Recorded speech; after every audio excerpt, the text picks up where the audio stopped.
Talk on the upper limb anatomy, and today's topic is venous drainage of the upper limb. I am Dr. Danish Safar, and I will be continuing with the venous as well as lymphatic drainage today. So as we know that there are two sets of veins which are present in the upper limb. One is the superficial and the second is the deep. The superficial veins are the cephalic vein as well as the basilic vein, whereas the deep venous system includes the vena comitatus of the veins which are present around the main arteries like the radial, ulnar as well as the brachial. So as you could see in this diagram, there are two different blue colors. There is no much differentiation, but they have given two different shades to the deep as well as the superficial veins. So talking about the superficial veins, we have the cephalic as well as the basilic. Now, the main load of the cephalic vein at the cubital fossa is shared through into the basilic vein by means of the median cubital vein. So these superficial veins are clinically important for a doctor because they are the usual sites for giving intravenous injections. And the superficial veins are accompanied by the superficial lymphatics as well as the cutaneous nerves. So this is the diagram. Just take a reference because I will be explaining everything according to this. Now there is a dorsal venous arch present at the dorsum of the hand, and all this venous system will be starting from there. So the cephalic vein is present on the lateral aspect of this arch, whereas the basilic vein is present on the medial aspect, and they run on the medial aspects of the arm and forearm. And the cephalic vein runs laterally over the forearm as well as the arm. Talking in a bit detail. So the cephalic vein, it begins at the lateral end of the dorsal venous arch. At the elbow, most of the blood will drain into the basilic vein through the perforator veins as well as the median cubital vein. So median cubital vein is the link between the cephalic as well as the basilic vein. So the nerve accompanying the cephalic vein is the lateral cutaneous nerve of forearm and the terminal part of the radial nerve. On the other end, the basilic vein, it starts from the medial end of this dorsal venous arch, and it is about 2.5 centimeter above the medial epicondyle of the humerus, where it is joined by the median cubital vein into the cephalic vein. So the basilic vein accompanies the medial cutaneous nerve of forearm and the terminal part of the ulnar nerve. So these could be asked in the MCQs. Cephalic vein on the lateral aspect and the lateral cutaneous nerve of forearm and the terminal part of radial nerve. Whereas the basilic vein, it is medial and it is accompanied by the medial cutaneous nerve of forearm as well as the terminal part of the ulnar nerve. So large communication between the veins is happening by means of the median cubital vein. So it runs directly, obliquely, and medially, and it drains the cephalic vein and the basilic vein, and it also connects the superficial system with the deep veins through the perforator veins.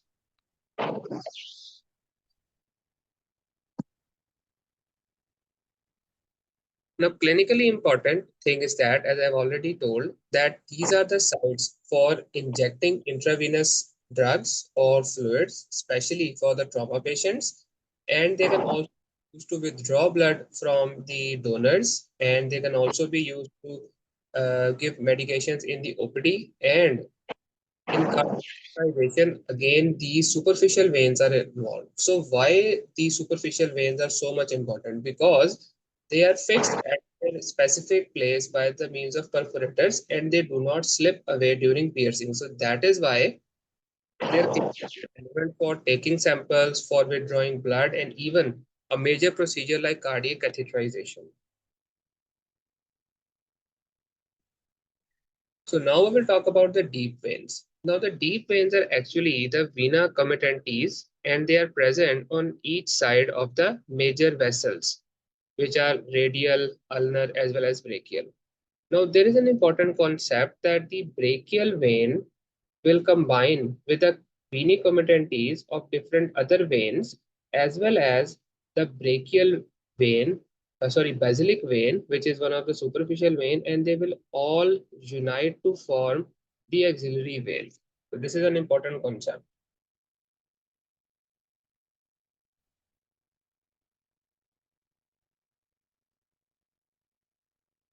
So these are again that the vein, specifically the cephalic vein and the radial artery, can be utilized in the formation of an arteriovenous fistula. Now, the important thing is that, as you could see in this diagram, in the arm region, there is the axillary vein. Now, axillary vein is formed by basilic vein plus the vena committantes of the brachial vein. So, brachial vein is one of the deep veins, and basilic vein is one of the superficial vein. They unite at the lower border of teres major to form the axillary vein. Just like the boundaries of the axillary artery, which I explained yesterday, that is the lower border of the lateral border of the first rib and the lower border of teres major. So same is the of the axillary vein. Now, the important thing is that the laterally running vein, the cephalic vein, also drains into the axillary vein in the deltopectoral groove, and then they continue in the form of subclavian vein. So this is important, that which vein drains into which. So they can ask you that cephalic vein, after running in the deltopectoral groove, drains into which vein. So the answer would be axillary vein. So now we will continue our talk on the lymphatic system of the upper limb. So first of all, we will talk about the lymph node, and then we will talk about the other components of the lymphatic system. So lymph nodes are basically small bean-like structures, and they are present in the form of group. They are usually not palpable. However, if they become palpable, then the two most likely diagnoses would be either an infection or presence of malignancy. So primarily, we have the axillary lymph nodes. You must be aware by the name. And there are additional lymph nodes like infraclavicular lymph nodes, deltopectoral lymph nodes, superficial cubital or the supratrochlear lymph nodes, which are present around the elbow joint. And there are some few which are present along the arteries as well. So the important thing is that there are two important points, that what are the five main types of axillary lymph nodes and what is the area which the axillary lymph nodes are draining. So they drain the complete upper limb, most part of the breast, especially the lateral aspect on each side, and they also drain the trunk above the umbilicus. So these three, when combined, they will complete a complete drainage of the axillary lymph nodes. So this must be kept in mind because this is usually tested in the MCQs. So as you could see in this diagram, the upper limb lymphatics will first of all drain into the central group. I will explain the groups as well, and then you can understand this diagram in a much better way. So you could see that trunk area, which is the upper chest and the abdomen above the umbilicus, all will come into the apical as well as the central groups. From this central and apical group, they will then go into the either the venous system or the thoracic duct. So this is very important.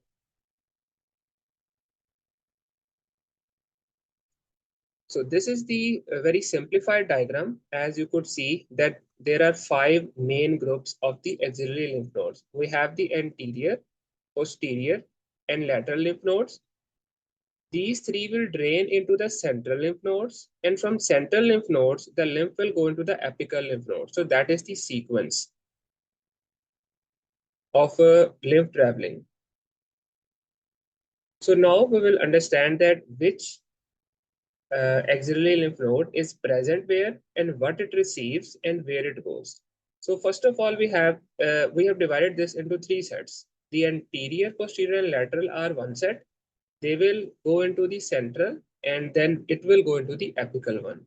So talking about the anterior axillary lymph node, they are present at the or surround at the area near the pectoralis minor's lower border, and they receive lymphatics from the upper half or the above the umbilicus level from the anterior trunk, and majority of the breast is drained into the axillary lymph node. So this point is important for the MCQ. Now, the posterior are present around the subscapular vessels and the subscapularis muscle, and they drain the posterior trunk as far as the iliac crust and the axillary tail of the breast. So, the axillary tail drains into posterior, whereas majority of the remainder breast lymphatics drain into the anterior lymph nodes. Then we'll talk about the lateral ones. So they receive all the lymph except from the cephalic vein into the lateral lymph nodes. So from the supratrochlear and other lymph nodes surrounding the basilic vein, they all drain into the lateral lymph nodes. So now important thing is that the axillary tail in contact of the anterior area of the lymphatics can misguide about the cancer. So now talking about the central part. Now they lie in the upper part of the axilla and they receive from other lymph nodes, which specifically includes the anterior group, posterior group, as well as the lateral group, and they will send their lymphatics to the apical group. Now the important thing is that they are in close relationship with the intercostobrachial nerve. So it can get damaged specifically during surgery, breast surgery, and one of the reasons for development of swelling in the upper limb is damage to the axillary lymph nodes, which is specifically the central group, as well as the intercostobrachial nerve can also get damaged, and the patient will present to you with numbness over the medial aspect of the chest wall and a very small portion on the medial aspect of the upper arm just below the axilla. So then we have the apical or the infraclavicular lymph nodes. Now the axillary vein is the area where this apical group is present, specifically in the clavipectoral fascia. So breast, upper part, and rest of the nodes directly drains into the apical nodes. And now the important thing is that from the apical lymphatics, where they are going to drain. On the left side, they go into the thoracic duct, and on the right side, they enter the subclavian lymphatic trunk. So this is very important. Now, apart from the axillary lymph nodes, we have other few groups which are not important, but you should be aware that which areas they are draining. We have the infraclavicular lymph nodes. They lie along the clavipectoral fascia and they drain the upper part of the breast and the thumb web space. Then we have the deltopectoral nodes. They are present in the deltopectoral groove along the cephalic vein. As I've explained, the cephalic vein is one of the components of the deltopectoral groove, and they drain the infraclavicular lymph nodes. Then we have the superficial cubital or supratrochlear nodes. They are present above the medial epicondyle and they lie along the basilic vein, and they drain the ulnar side of the hand as well as the forearm. So now we have the superficial lymphatics. They are more numerous and they connect the lymphatics of the skin and the subcutaneous tissue. They ultimately drain into the axillary lymph node, except few vessels, that is the medial side of the forearm as well as the lateral side. Now the medial side superficial lymphatics will drain into the superficial cubital lymph nodes, and they will eventually go into the remainder part of the axillary lymph node. Similarly, the lateral side forearm, that is the deltopectoral nodes, which will eventually go into the infraclavicular nodes, and then they will go into the lymphatic trunks. So this is the sequence which you need to remember because it can be tested in the form of MCQs. So here you have a diagram that the superficial lymphatics have a dense palmar plexus on the dorsum of the hand, and they run along the vessels and they eventually reach the floor of the axilla, and they drain areas from the middle of the forearm as well as the arm. In terms of the deep lymphatics, they are less numerous and they drain deep to deep fascia and run along the main blood vessels, and they also end into the axillary lymph nodes. So what are the different pathologies which one should be aware or they can be tested? First of all, we have the lymphangitis, which is the inflammation of the lymph vessels, which will present in the form of red tender streaks.